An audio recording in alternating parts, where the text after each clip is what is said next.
అదే RTV app వార్తల్ని క్షణాల్లో చదివే అవకాశం ఉంటుంది. ఒక న్యూస్ పేపర్, ఒక టెలివిజన్ ఛానల్ మీ చేతుల్లో ఎప్పుడూ ఉంటాయి. ఆత్మకూరు మండల ప్రజానీకానికి తెలియజేయడమేనుగా అధిక వర్షపాతం నమోదైన వల్ల మండలంలో గత వారం రోజులుగా మనకి అధిక వర్షపాతం నమోదవుతుంది. అలానే వరదరాజస్వామి ప్రాజెక్టు గేట్లు కూడా ఎత్తడం జరిగింది. ఒక 2 గేట్లను ఎత్తారు. నిన్న మొన్నటి వరకు కూడా మనకి వాగులు వంకలన్నీ పొంగి పొర్లుతున్నాయి. అదేవిధంగా ఈ రోజు మళ్ళీ ప్రాజెక్ట్ గేట్లు 2 ఎత్తడం వల్ల ఈ రోజు కూడా మనకి భవనాశి వాగు, పీతురు వాగు, అలానే సిద్ధాపురం చెరువు కూడా 20 అడుగుల వరకు కూడా మనకి ఇప్పుడు ప్రమాద హెచ్చరిక అంటే 20 అడుగుల వరకు కూడా రీచ్ అయింది. కాబట్టి అలుగులోకి నీళ్లు వెళ్తున్నాయి. అది కూడా నేను సిఐ గారు కూడా విజిట్ చేసి చూడటం జరిగింది. అక్కడ డ్యూటీలు కూడా అలాట్ చేయడం జరిగింది.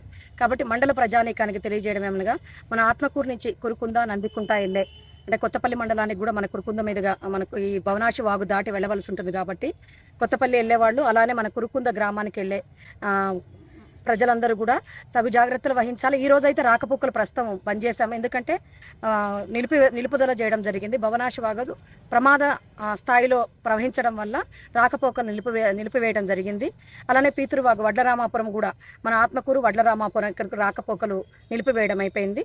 సిద్ధాపురం చెరువు సైడ్ కూడా ఎవరు కూడా అటు సైడు అంటే మనకి వర్షాలు ఎక్కువగా ఉండడం చెరువును చూద్దామని కూడా కొద్దిగా సందర్శకులు ఎక్కువ మంది వెళ్తున్నారు.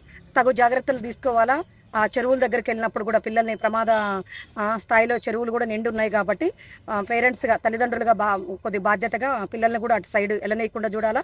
వాగులు వంకల దగ్గర కూడా మేము రెవెన్యూ వాళ్ళము అలానే పోలీస్ వారు సంయుక్తంగా కూడా మన టీంని వేసాము. అక్కడ 24 గంటలు కూడా డ్యూటీలో ఉంటారు.